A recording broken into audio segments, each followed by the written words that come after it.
Hello, my name is Ryan, and I'm having some fun with the wah-wah and my big muff.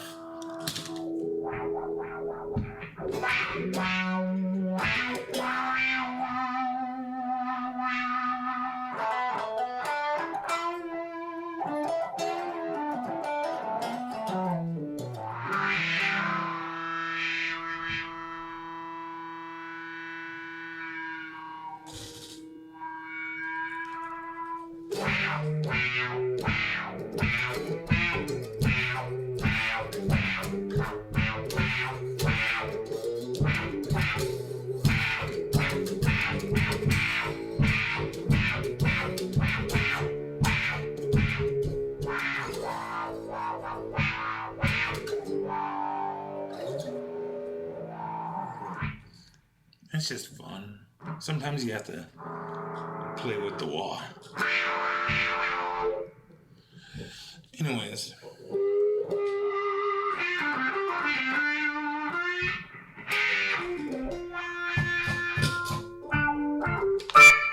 Ooh, that's loud.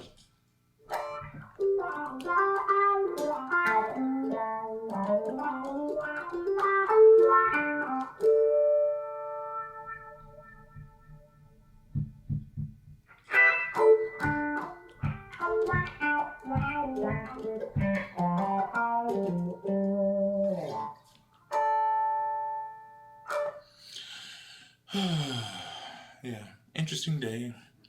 It's one of those days of, yeah.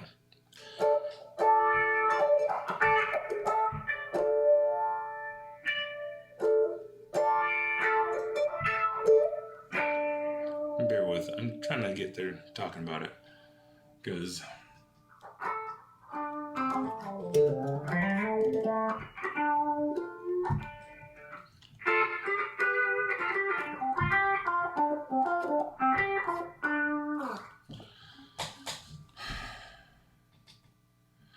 today was the first day I visited the cemetery.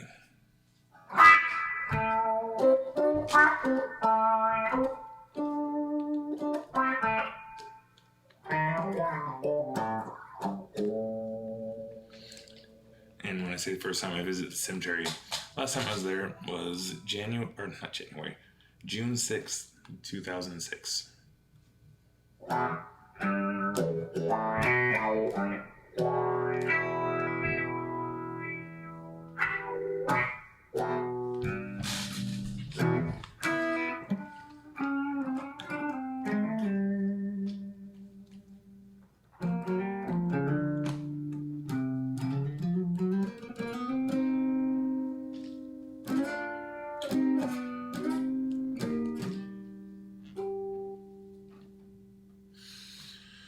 Yeah. It's funny. I've gotten really comfortable with death over the years.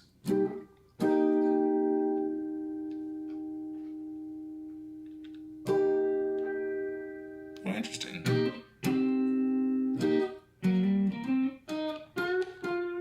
Didn't realize that tone control would control that pickup.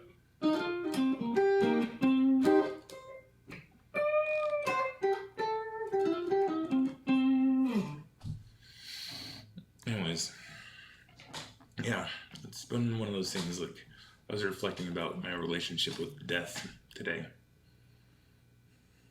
And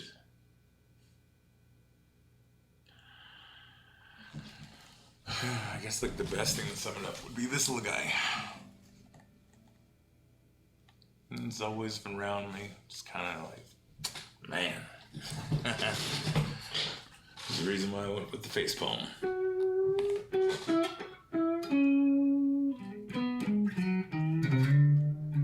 Ew, that sounded horrible. Anywho, so the reason I was going back is because that was like when it comes to dealing with death. So, like, just reflecting on it throughout my life, like, one of the earliest memories I have of death is my great-grandparents passing and my cousin committing the thing you're not supposed to say. And those are my two earliest memories. So I got to see like just how devastating it is when somebody chooses at a young age, and how it affects the family, and how much relatives turn into vultures when there's a lot of stuff to be divided up.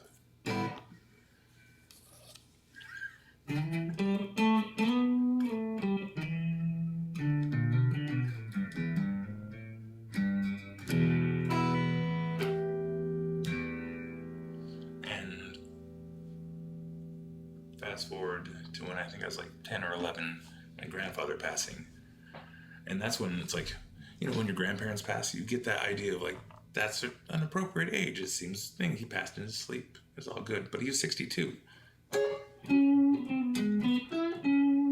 As an adult, I realized that's very young.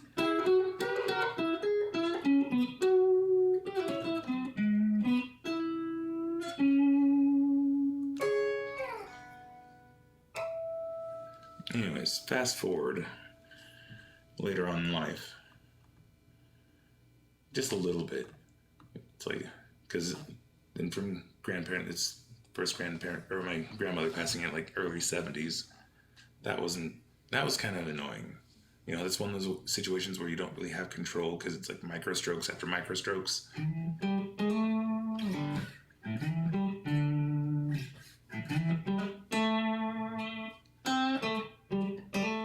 fact, the 20th anniversary of that is coming up. Because that also marks my 20 years of not injecting methamphetamine, which is wonderful. I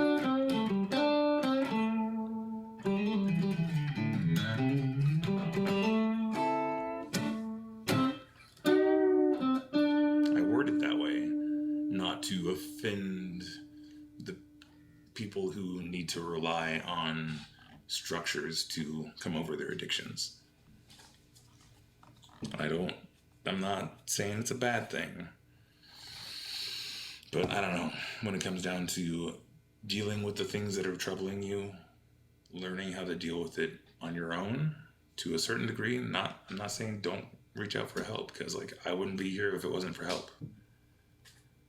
But seeking help that helps reinforce the faith in yourself and to overcome it, very difficult, because that involves cutting off a lot of people. But yeah, it's a good thing,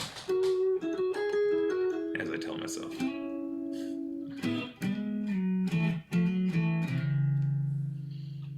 Anyways, fast forward from there, which is actually just, what was it, 8 months later, is when I went to the cemetery, or the reason I went to the cemetery today is when my girlfriend overdosed, and that's not fun.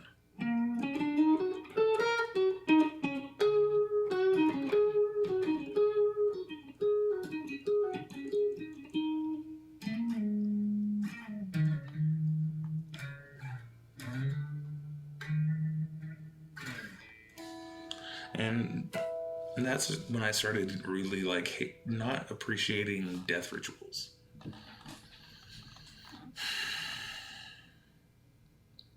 At least the westernized ones. My experience since then has been very, it's weird, showy stuff. I don't know.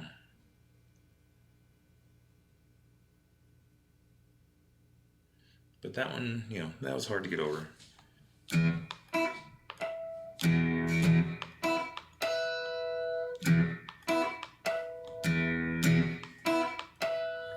It's fun to go back there today, though. And kind of stand at the stop sign where I had that first dial tone moment, and kind of moment of clarity, but also breaking. Where I made the choice of okay, I have the opportunity to go back. I was only 8 months clean at that point.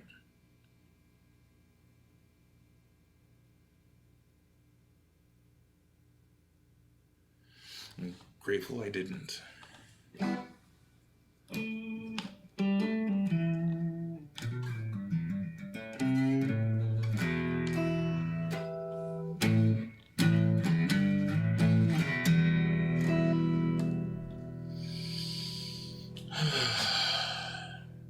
But then fast forward from there, where I thought I had recovered from all the trauma from that, anyways, more experience with death.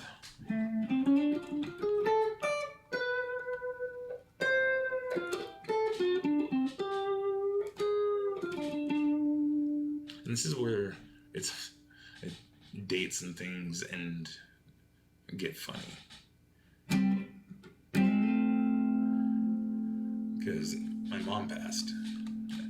And she passed at 59, which is, now even earlier. And like, I have friends that are at this point that are 59 to the 60s. Like, that's the one that shakes everyone.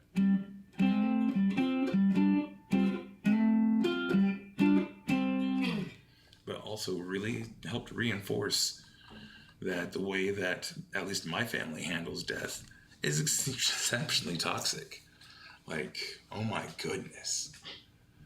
I remember like having to sign like co-sign the DNR and then not having like just sitting there like, all right, I've coped with this. Let's get the show on the road. I was there with the doctors, but like no, I had to sit there and wait for all the family members to come in. All the family members that I listened to my mom talk shit about her almost entire life. And then I watched them and reinforce all of the negatives that I've been taught about them over the years. It was like, it wasn't about coming in there to deal with their grief. They treated it like a reunion moment. And it was just so heartbreaking. And that being Friday the 13th. And another dial tone moment.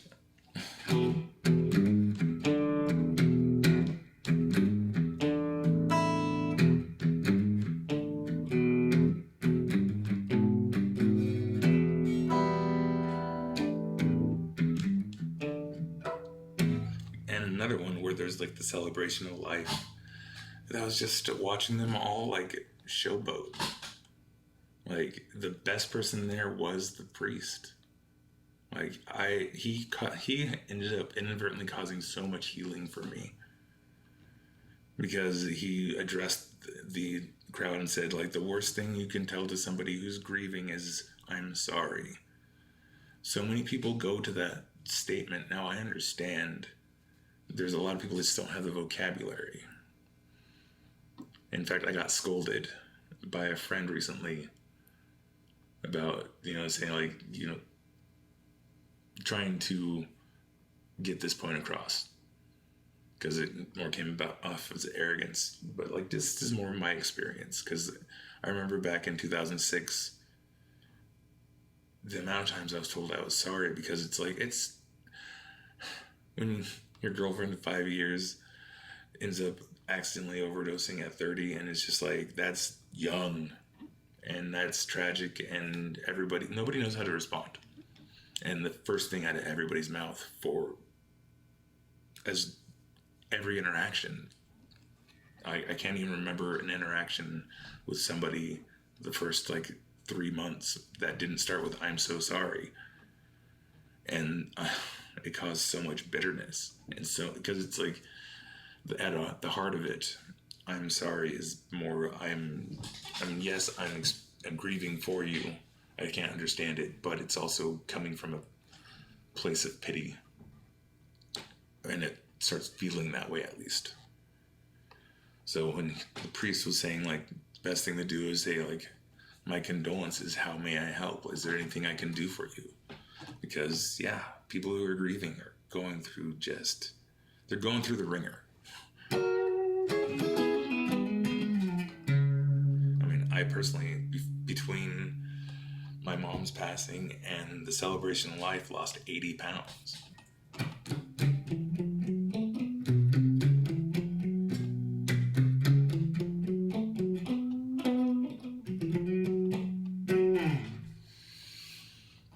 Then fast forward even further, when my dad passed. He passed at 70 on April Fool's Day of 2020. That was annoying, because that was one of those things where it's like,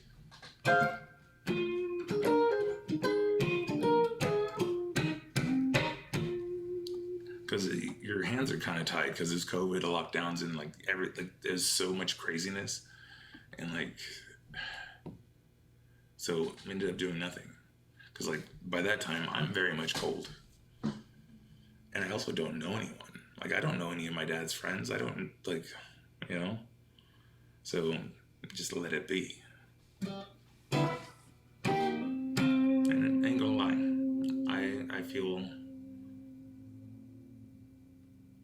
I feel something about that. And it's not good.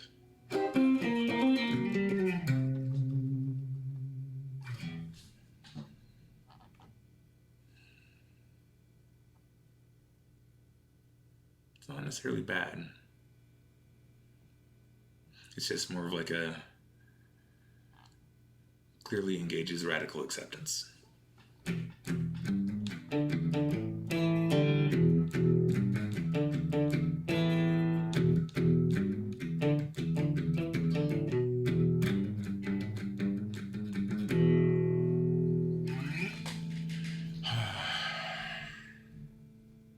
Yeah.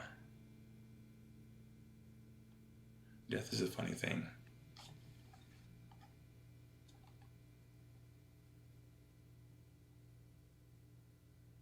And going back there today, I didn't know what to expect. Like, it's one of those things that I've actively avoided for 19 years. Well, I shouldn't say actively avoided it for 19 years, but definitely actively avoided it for the last 10. Driving by it every day.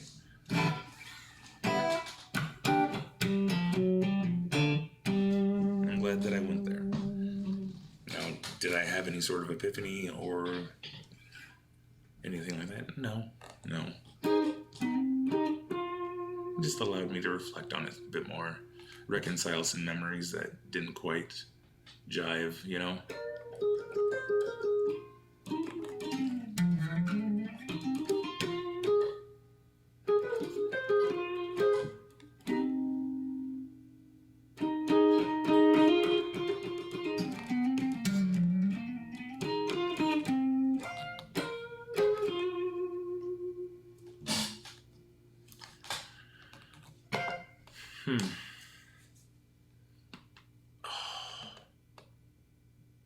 Yeah.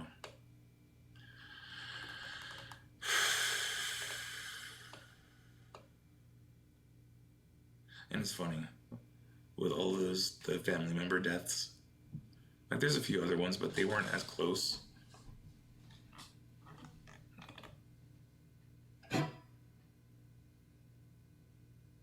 But I remember, like, around the time my mom passed, it was when I had to put my dog down too. Like, that shit sucked. I would say, like, that was probably the most emotionally damaging one out of all of them. Because, I don't know, when you get a dog, I got him. It's funny, it was actually Janine, my girlfriend who's now passed. She got him. And it, like, completely unannounced. Completely unannounced. I remember she came back from the vet picking up Bosco, and comes this other dog and just jumps on my lap. And he was my buddy ever since, for 14 years after that.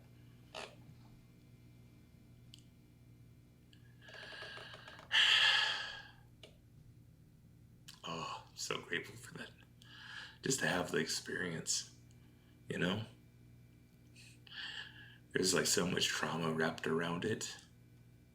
But I guess what I'm trying to get across is, no matter how bad you're feeling during the grieving periods, it'll pass. The sadness is there to remind you all about everything that's great.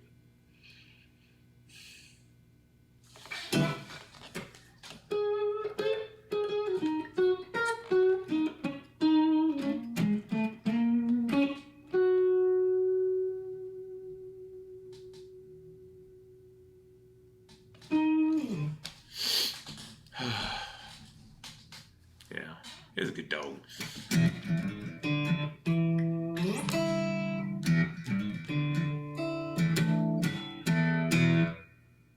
In fact, he's right there, next to the face-palming Grim Reaper. Yeah.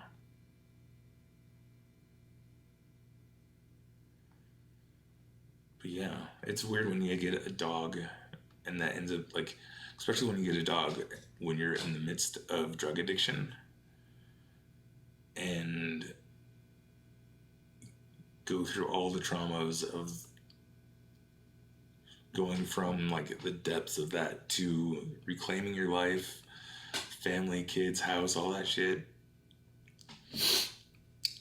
Oh. Yeah. That ends up being so much more emotionally devastating than anybody could really expect, especially somebody who clearly has gone through a lot of trauma, you know? Not having your friend, and not only that, but actively having to choose when they go. Oof. That's hard. And dogs, they don't make it easy. They don't make it easy.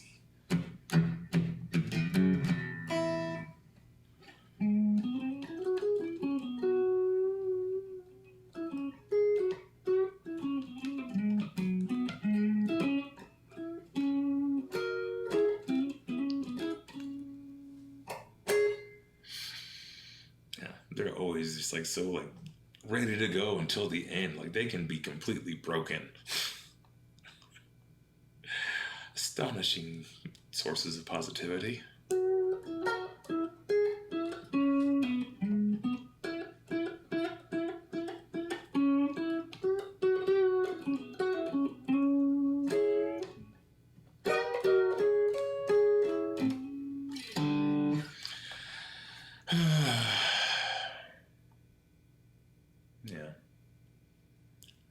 But I don't know if I wrapped up the thought though. You're dealing with it, yeah.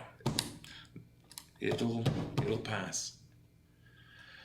The hardest thing though is finding the silver linings of everything. So like for me, I've gotten to that point where I've realized as long as I allow myself to experience it, feel it fully, and emote it and get through it, breathe, it'll pass.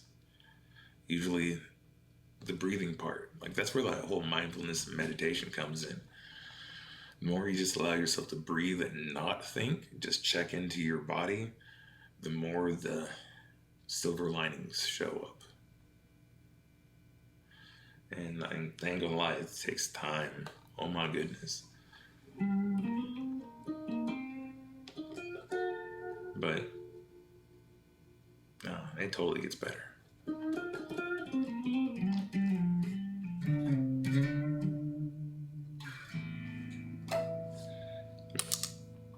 I'm done.